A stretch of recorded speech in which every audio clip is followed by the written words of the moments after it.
साल 2007 में जब देश में यूपीए की सरकार थी और नए उपराष्ट्रपति के लिए चयन किया जाना था, तब यूपीए की ओर से जिनका चयन किया गया वो पूर्व आईएफएस अफसर हामिद अंसारी थे। 2007 में हामिद अंसारी भारत के उपराष्ट्रपति बने, यानी कि राज्यसभा के सभापति। यह कार्यकाल उनका 10 सालों तक चला, 2007 से 2017 तक। 2014 में यूपीए की सरकार जा चुकी थी, देश में एनडीए की सरकार आ गई, नरेंद्र मोदी प्रधानमंत्री बन गए। जाते जाते हामिद अंसारी ने सबसे बड़ा शिगुफा छोड़ा और क्या कहकर गए? हामिद अंसारी ये कहकर चले गए कि वो मुस्लिम हैं, इसलिए उन्हें इस देश में रहने से डर लगता है। यह हामिद अंसारी के कार्यकाल का सबसे बड़ा शिगुफा था, जिस पर आज भी चर्चा होती है। लेकिन आज मैं हामिद अंसारी की बात आपसे क्यों कर रहा हूं? क्योंकि इससे भी बड़ा झूठ, इससे भी बड़ा शिगुफा हामिद अंसारी की भारत विरोधी फैक्ट्री से निकल कर आया है। और यह झूठ क्या है, यह शिगुफा क्या है? कि जिन आक्रांताओं ने भारत की भूमि को खंडित किया, जिन आक्रांताओं ने भारत में आकर सनातनी सभ्यता को चोटिल करने का प्रयास किया, वो आक्रांता कौन थे? वो आक्रांता मुस्लिम नहीं थे, वो आक्रांता मुगल नहीं थे, वो आक्रांता हिंदुस्तानी थे। यह है सबसे बड़ा शिगुफा। नमस्कार, आर फॉर राष्ट्र में आप सभी साथियों का स्वागत है। मैं हूं आर मोहन तिवारी।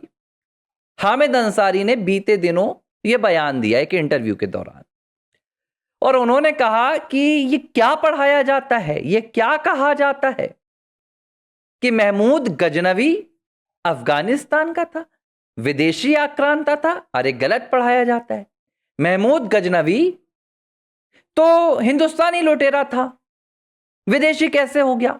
अब तर्क क्या दिया हामिद अंसारी साहब ने, और इनके तर्क को सुनने के बाद आप सोचेंगे कि हे भगवान, इन्हें इंडियन फॉरेन सर्विस में नियुक्त किसने किया था? वैसे बता दूं, 1961 की नियुक्ति है। तब देश में प्रधानमंत्री आपके चाचा नेहरू हुआ करते थे। ये तब की नियुक्ति है।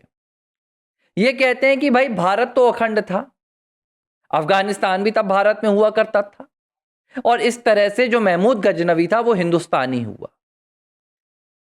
और ये जो लूट मची थी, ये किसी विदेशी आक्रांता के द्वारा नहीं मची थी। हामिद अंसारी के इस बयान पर बड़े बड़े इतिहासकार अपना सिर छुपाकर घूम रहे हैं कि भाई साहब, ये भारत के उपराष्ट्रपति बोल रहे हैं। अब ये क्यों बोल रहे हैं, इस बात को समझिए। हामिद अंसारी साहब कौन है? इनका 1526 में जब परिवार भारत आया, तो इनका परिवार आया था बाबर के साथ। इनके जो पूर्वज आए थे वो बाबर के साथ आए थे 1526 में।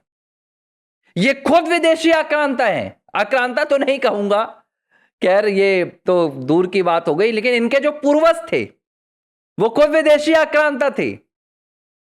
हामिद अंसारी की ये बात मैं धड़ल्ले के साथ कह रहा हूं। बाबर भारत में जब आया तो विदेशी आक्रांता ही था। भारत में आकर उसने कब्जा किया, इसके बाद उसने क्रूरता की यहां हदें पार की, सनातन धर्म को, हिंदुओं को मारने का, काटने का यहां पर काम शुरू किया। और इनका परिवार, हामिद अंसारी के पूर्वज बाबर के साथ भारत आए थे। अब देखिए, यहां से जुड़ रहा है कनेक्शन। यह बात हामिद अंसारी को पता है कि भैया मुगल तो हमारे पूर्वज थे, बाबर हमारा पूर्वज था। अब देखिए भैया, मैं हूं राधा मोहन तिवारी, वशिष्ठ गोत्र है मेरा। मेरे पूर्वजों की जब बात की जाएगी तो भाई वशिष्ठ ऋषि की बात की जाएगी, उन तक जाएगी। तो अगर वशिष्ठ ऋषि के खिलाफ कोई बोलेगा तो मुझे तो अच्छा नहीं लगेगा। भगवान राम हमारे पूर्वज हैं, हम सभी हिंदुस्तानियों के, हम सभी सनातनियों के पूर्वज हैं वो। उनके खिलाफ कोई बोलता है तो क्या हमें अच्छा लगेगा? नहीं लगेगा। इसीलिए जब बाबर के खिलाफ बोला जाता है जब अकबर के खिलाफ बोला जाता है, औरंगजेब के खिलाफ बोला जाता है, महमूद गजनवी के खिलाफ बोला जाता है, मोहम्मद गौरी के खिलाफ बोला जाता है, तो हामिद अंसारी जैसे भारत में बैठे हुए भारत विरोधी, इनके खून में उबाल आ जाता है, इनका खून खौलने लगता है। अरे हमारे पूर्वजों को बोला जा रहा है भारत में रहकर। यह है इनकी मानसिकता। इन्हें वो मानसिकता नजर नहीं आती कि कैसे महमूद गजनवी और गौरी जैसे लोग भारत के सोने को लूटते थे, सोमनाथ को चोटिल करते थे। ये भूल जाते हैं। अभी मैं बता रहा हूं आपको, मध्य प्रदेश के जबलपुर में मैं गया था बीते दिनों। एक 64 योगिनी नाम का 10वीं शताब्दी का मंदिर है। गूगल पर सर्च कीजिएगा, नहीं तो मैं आपको फोटो भेजूंगा अगले वीडियो में। यहां पर शक्ति की 64 पीठें हैं। मां गौरी और भगवान भोलेनाथ के विवाह की यहां पर प्रतिमा है।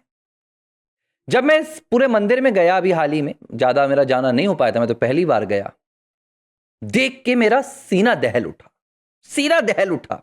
मैं कांप गया मुगलों की क्रूरता देखकर, औरंगजेब की क्रूरता देखकर। मूर्तियों के सर धड़ से अलग है, हाथ अलग है, पैर अलग हैं। एक भी मूर्तियां ऐसी नहीं है वहां पर जो पूर्ण प्रतिमा हो। सभी मूर्तियों को क्रूरता के साथ खंडित किया गया है। ये हैं बाबर के कारनामे, ये हैं औरंगजेब के कारनामे, ये हैं गजनवी के कारनामे, ये हैं गौरी के कारनामे।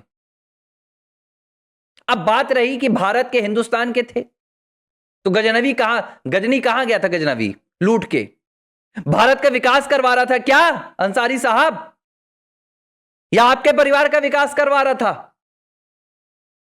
इस तरह की बातें। भारत की सभ्यता को नष्ट कर रहा था, सनातन को नष्ट कर रहा था, और आप उन्हें कहेंगे कि वो हिंदुस्तानी थे। इसीलिए कह रहे हैं क्योंकि इनके पूर्वज थे। अब इस बात को हमें समझना होगा, और यह पहली बार ऐसा नहीं कहा जा रहा है। ये तो चलो गजनवी के समर्थन में कह रहे हैं। इंदिरा गांधी तो बाबर की कब्र पे गई थी अफगानिस्तान में। पढ़िएगा, कभी आप लोगों को वक्त लगे तो गूगल कीजिएगा, पुरानी पुस्तक हो किसी के पास तो पढ़िएगा। ये आपके नटवर सिंह ने लिखा था अपनी किताब में, one life is not enough. ये बुक मंगाइएगा, इसमें बहुत अच्छे अच्छे फैक्ट हैं, मेरे पास रखी है ये। इसमें क्या कहते हैं नटवर सिंह कि जब खड़े हुई थी इंदिरा गांधी बाबर की कब्र पर अफगानिस्तान में, तो एक तो उन्होंने काफिला खुद रुकवाया था, बोली मुझे यहां जाना है। वो जा रही थी अफगानिस्तान में, कहीं गया, पता चला कि भाई यहां बाबर की कब्र है, तो उन्होंने कहा नहीं मुझे जाना है। इंदिरा गांधी गई, वहां पर उन्होंने ऐसे सर झुकाया, अपना सजदा किया और 2 मिनट तक मौन रही, मन श्रद्धांजलि अर्पित कर रही हूं। हमारे यहाँ जैसे गांधी जी की अभी बीते दिन ही था, उनकी पुण्यतिथि थी, तो सभी ने जाकर राजघाट में श्रद्धांजलि अर्पित की, तो कुछ लोगों ने आंखें भी बंद की हुई थी।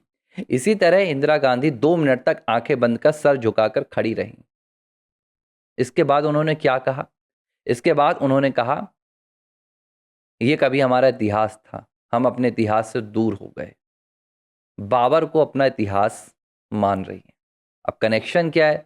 अब बहुत सारी बातें आती हैं, फिर आपको जाना पड़ेगा जवाहरलाल नेहरू, जवाहरलाल नेहरू से मोतीलाल नेहरू, मोतीलाल नेहरू से गंगाधर नेहरू।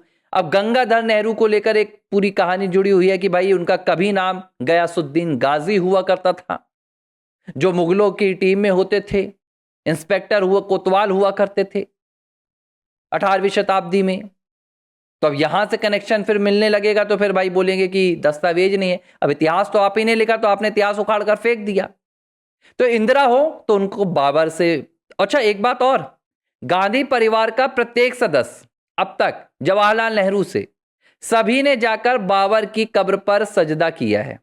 ऑन रिकॉर्ड कह रहा हूं, कोई डर नहीं है, ये बात को झुटलाया नहीं जा सकता। लेकिन अयोध्या में श्री राम जन्मभूमि में दर्शन करने वालों में ना आपको सोनिया नजर आएंगे, ना आपको राहुल नजर आएंगे, ना इंदिरा नजर आएंगी, कोई नजर नहीं आएगा। क्यों? ये राम को अपना पूर्वज ही नहीं मानते हैं। राम तो हमारे और आपके पूर्वज हैं, भारतवासियों के पूर्वज हैं, इनके थोड़ी ना है। और इसीलिए आज हामिद अच्छा अब आगे की बात सुनिए आप। हामिद अंसारी के इस बयान पर जब कांग्रेस के प्रवक्ता हैं पवन खेड़ा से पूछा गया कि आप क्या कहेंगे, तो बोलते अरे भाई हम क्यों कहें, हामिद अंसारी का कांग्रेस से क्या लेना देना। जिस हामिद अंसारी ने कांग्रेस के लिए अपनी जिंदगी खपा दी, जिस हामिद अंसारी ने कांग्रेस में रहते हुए उपराष्ट्रपति की उम्मीदवारी हासिल की, जिस यूपीए और कांग्रेस ने राष्ट्रपति उनको उपराष्ट्रपति बनाया, आज वही कांग्रेस कह रही कि हामिद अंसारी का हमसे क्या लेना देना। भाई आपसे लेना देना नहीं है तो क्या भाजपा से लेना देना है? ये है इनका स्टैंड। आज ये गजनवी को भारतीय लुटेरा बता रहे हैं, कल ये कहेंगे कि जो ब्रिटिशर्स थे वो भी भारतीय थे, ये कहेंगे जो मुगल थे वो भी भारतीय थे, औरंगजेब था वो भी भारत का क्रूर था। ये सभी को भारतीय बताएंगे और दुनिया में ये बदनाम करने के लिए सिर्फ भारत का नाम लेंगे।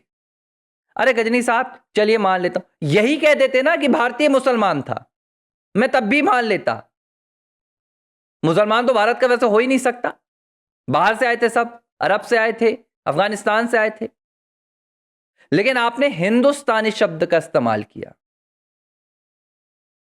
क्यों? ताकि हिंदुस्तान को आप बदनाम कर सके। इस तरह की ये मानसिकता लेकर हामिद अंसारी आज भी भारत के लिए एक धब्बा बने हुए हैं, और ये देश के उपराष्ट्रपति हुए, ये भारत का सबसे बड़ा दुर्भाग्य था।